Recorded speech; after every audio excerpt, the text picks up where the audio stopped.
Man overboard from a pleasure cruiser. That's always trouble. As the closest member of the Coast Guard Auxiliary, I had volunteered to take the call. The boat was the Sea Devil, lying about a half-mile offshore. There were no other craft in the vicinity. I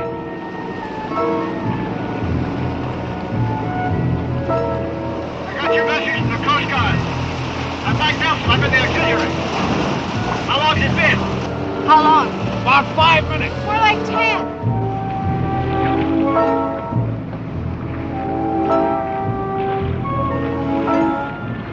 I got into my gear as fast as possible. There's no time to waste in a moment like this.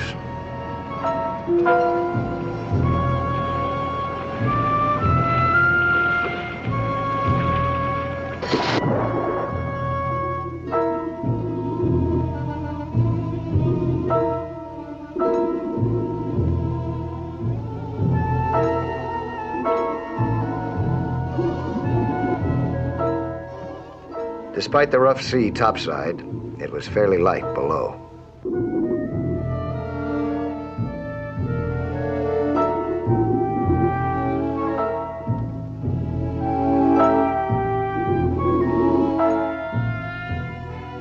Currents were so mild down here that there was hardly any movement at all. If a man had tumbled off that boat in the past few minutes, he should be somewhere in the area. I searched in widening circles from the boat's position, hoping to see the drifting man's shape before too much time had passed. No caves or big rock formations. Nothing for a body to catch on. If there was a drowned man drifting around in this area, he was long past any help from me.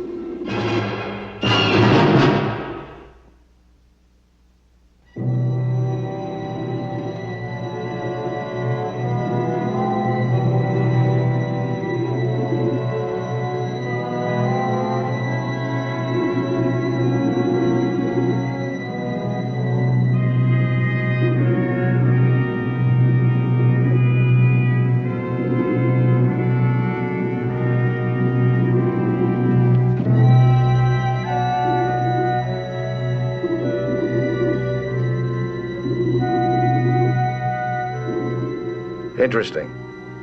Blair Hardy, all right. Full identification, a wallet full of money. This was supposed to be the clincher, but I didn't like it at all. It was too pat, too neat.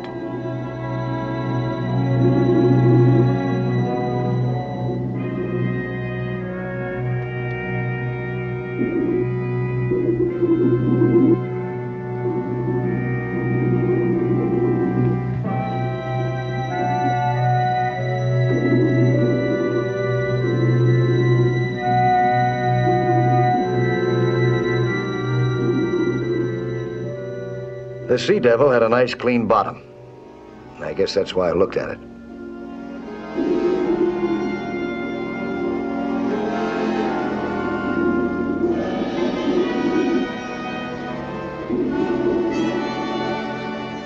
The hook was shiny, and in a place where no hook ought to be. Strange, it didn't add up to anything that I could understand.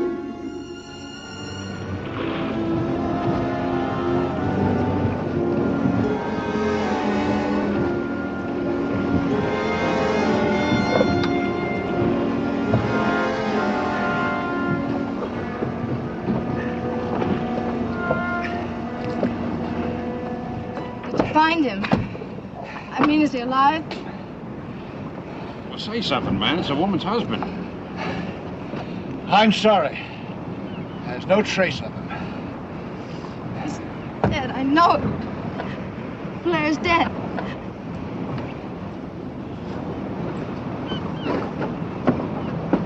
Do you mind giving me a little information about this, please? Not at all. What would you like to know? Well, how it happened? Well, he was sitting right here, and I was standing where you are. And It happened just as you came out of the cabin, didn't it, Lola? Yes, I'd been fighting with my sweet sister as usual. I came up for a breath of air. All of a sudden, Blair gave out a scream and grabbed his heart and fell into the water. Well, doesn't your husband know how to swim? Yes, he was a very good swimmer. But the heart attack, or whatever it was, must have been the reason why he never came up again. It all happened so suddenly. I don't believe it. I just don't believe that Blair's dead. I don't see how he could have sunk out of sight when he hit the water like that. Unless he had a weight belt on. Was he gonna go skin diving? That's his tank. He had his clothes on, a sweatshirt and a pair of dungarees. Huh? He loved to dive. He loved it. Maybe it was the only place he could find peace. Sorry, sister dear. Did I say something wrong? You are impossible. I don't know why we ever brought you along. I don't know why either. What I don't understand is why didn't any of you go in after him? Why didn't you try to save him? I can't swim. I can't either. She went in. By the time I got most of my clothes off and dove in, it was too late. There was no sign of him. I don't see how a man could disappear like that. So suddenly. That's what kept bugging us. He never came up once after he hit the water. We kept looking and looking. Nothing. I better radio this information to the harbor police. You hold your anchorage here until they contact you, huh? Police, but why? It was an accident. Just routine, Gwen. I don't believe it. I just don't believe that Blair's dead.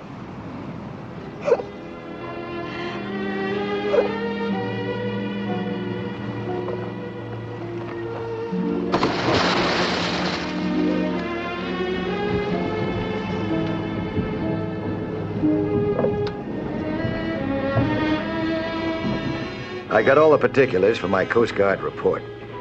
The harbor police would do the same thing when they arrived. The threesome on the Sea Devil hadn't much to add to what I already knew. As I watched them, the strange widow, the bittersweet sister, and the seagoing sailor who hated water, I wondered what their reactions would be if I were to tell them how my report would read. That Blair Hardy might have drowned all right, but not in this bay, and not today.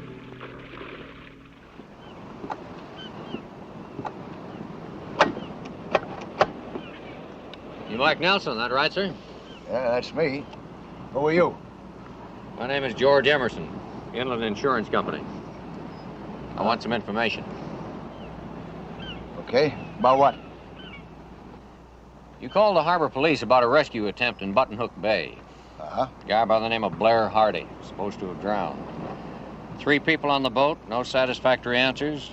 Thorough search of the area, no body. That about it? That's about it. There's another line in your report that intrigued me, Nelson. It says that you seriously doubted that anybody could have drowned in that area at that hour without the body being found. Yeah? Yeah, the visibility was just about perfect. No turbulence, no current, no rocks. Just a nice sandy bottom.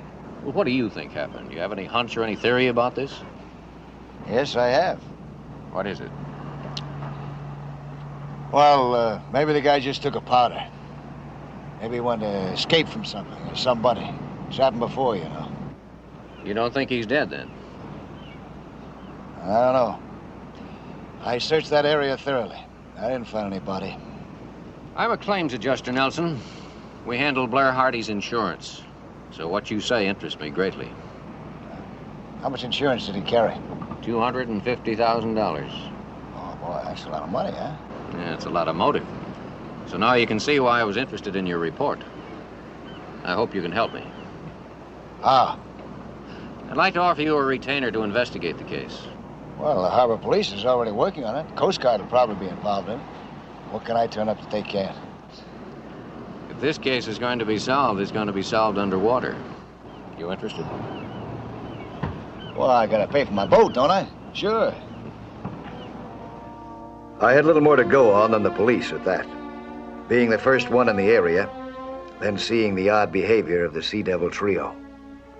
This lead was little more than a hunch, but I'd already discovered that the Sea Devil carried one set of scuba, the well-worn serviceable gear that I'd seen on the cruiser's deck. In the scuba shop, I discovered that Blair Hardy had purchased another full set the day before he disappeared. Even an amateur detective would call that a clue. The Sea Devil was still anchored offshore. If I could have known what was going on aboard the cruiser, I'd have been more concerned than ever. It was Blair's plan. Why should you be upset? You don't seem to understand what we're up against here. It's practically all over. When they give me the money, I'll give it to Blair, and then he'll leave me alone. All over? It's not even started yet. We're not even close to safe as long as Blair's alive. Lee, don't say that. You don't like to hear that, maybe, but that's how it's got to be. You can't mean that. You're joking, aren't you, honey? Yeah, I'm joking, all right. I mean every word of it. They'll never find him, and the police are satisfied. What about that insurance inspector? He'd make trouble for us if he could. We just don't have any choice, Gwen. They want a body, and I'm going to give them one. Lee, there must be another way. I just can't stand the thought of it. You said he bullies you, and you're afraid of him. Well, yes, but this... No, Lee. Look, I said it before, and I'll say it again. You just don't have any choice. Not if you want a life with me, you don't. Hey, what's all the muttering about? Will you quit eavesdropping on people before you get into trouble? Eavesdropping? Well, I like that. What's the matter with that big hunk of nothing? Oh, Lola, don't be typical. This is a bad time for all of us. I'm going in and lie down.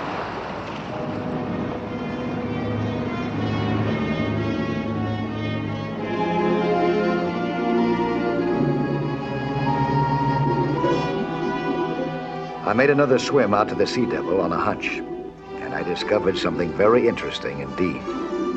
The little brass hook was gone. Now I had something concrete to take to George Everson.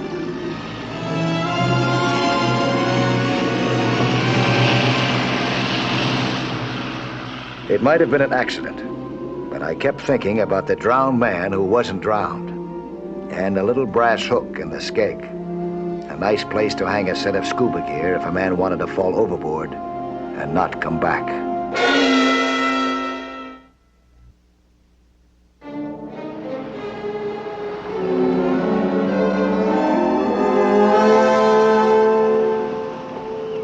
Just got a call from the Coast Guard. The Sea Devil's heading back in this direction. Did the Coast Guard say whether the Sea Devil had docked any place yet? No, it hasn't. And the Coast Guard's had it under constant surveillance. I'm gonna get some help. I may need someone to skip my boat in case I have to go in the water. I can handle that. I got a boat of my own. Okay, Skipper. Let's get a heading on that Sea Devil.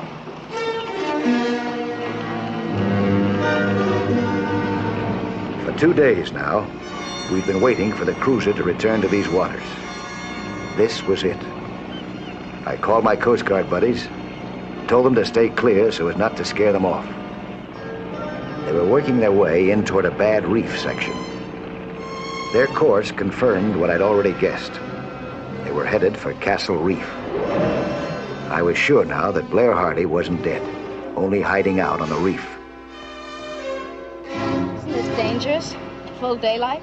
It's the only time it's safe. That's why we chose Castle Reef. Surrounded by needle rocks and lava formations. You can't get a boat within 300 yards of here. Lee, what am I going to tell Lola when she wakes up and finds out you're gone? We just reached a point where we can't use her as a witness anymore. Oh, no. I broke off the contact chase and went around the back way. I knew this humpbacked piece of rock.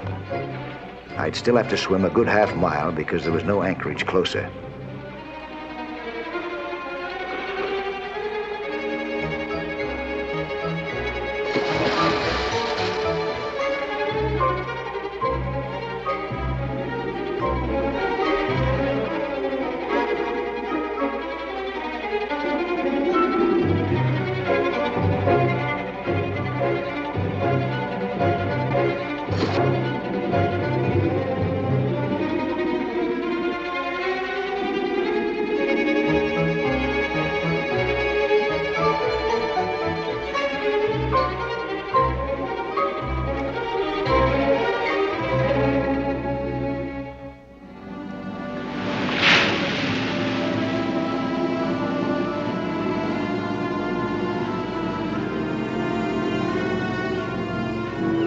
At last, I was only moments away from meeting the man whose name had become familiar to me, though I'd never seen him.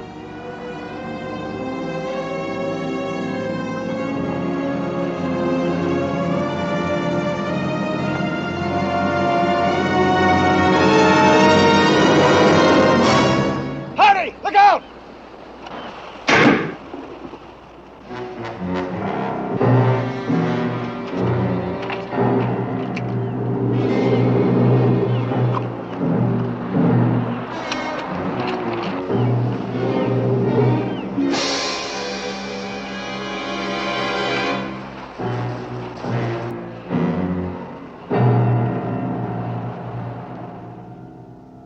I didn't want to get too far ahead of Batten. I knew that I could outswim him, or figured I could.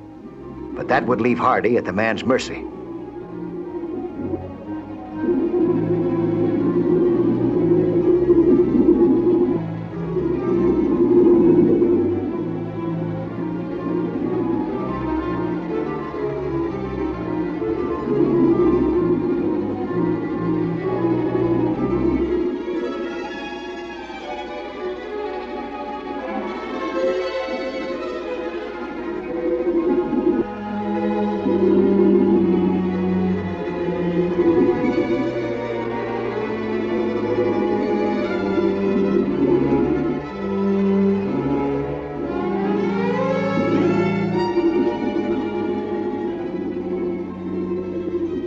I remembered a heavy concentration of seaweed near the outer edge of the reef. If I could lose myself on the heavy stuff and lure him in, I'd have a fighting chance.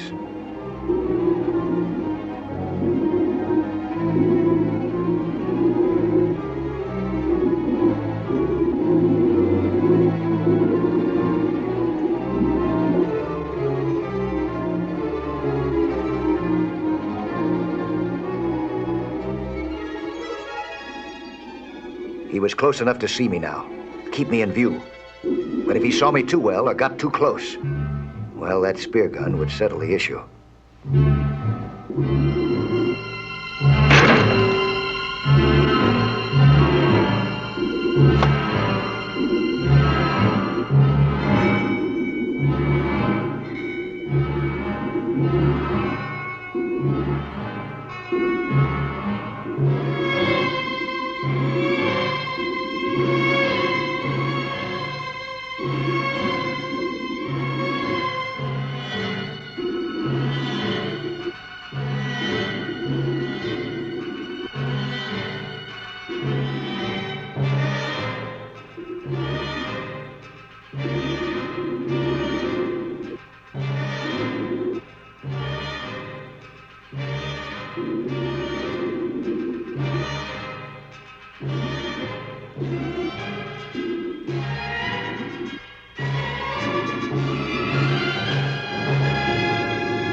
It was like fighting in a tangle of man-eating vines.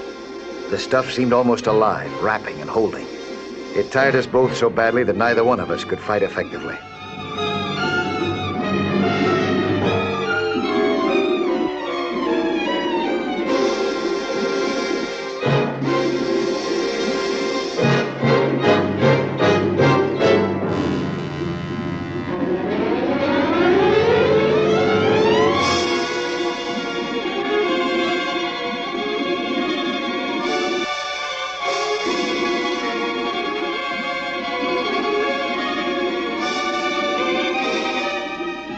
After a while, we weren't fighting each other. We were fighting the terrifying clutch of the weed. But it got us. Both of us. And the harder we tried to get away, the tighter it choked.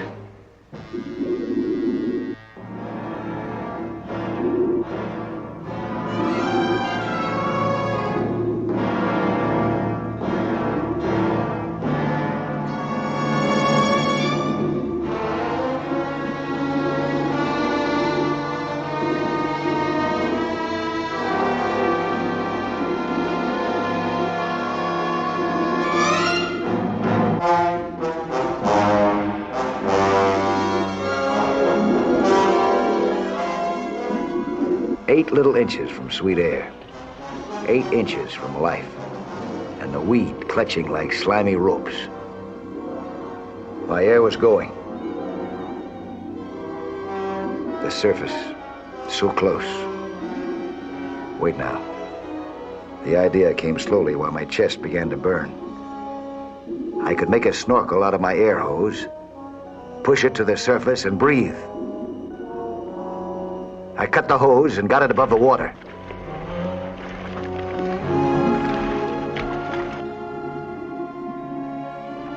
That wasn't the hard part. There was a shard of rock hidden in the tangle below. I had to move enough to let it support me as the tide went out. The rock felt like home to me. 1 hour. That's how long I would have to hold on. With the tide going out, I'd be above water by then. But without a rock to stand on, it was already too late for Lee Batten.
Still in there. You killed him. You killed him!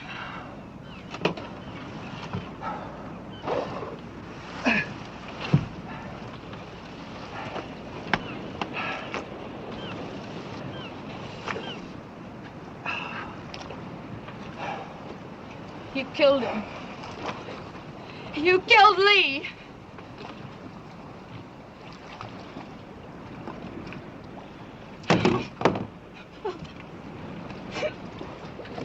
What's happened to your sister?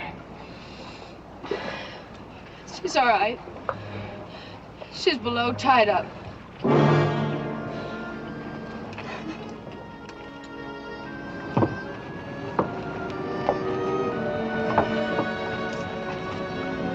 My poor sister. There was never much love between us, that's for sure, but somehow I feel sorry for her. How's she gonna face it all? Jail, everything. Oh, she should have thought of the consequences before. Somehow I feel the sea's to blame for all this. I hate the sea. I hate it. I'm sorry. Can't let you blame the sea. So far, she's been pretty good to me. Here. Hey, keep your chin up.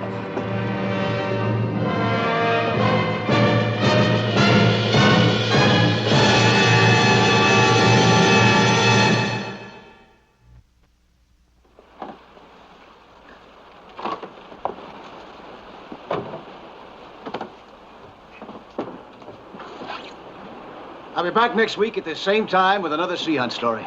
Plan to be with us again, huh?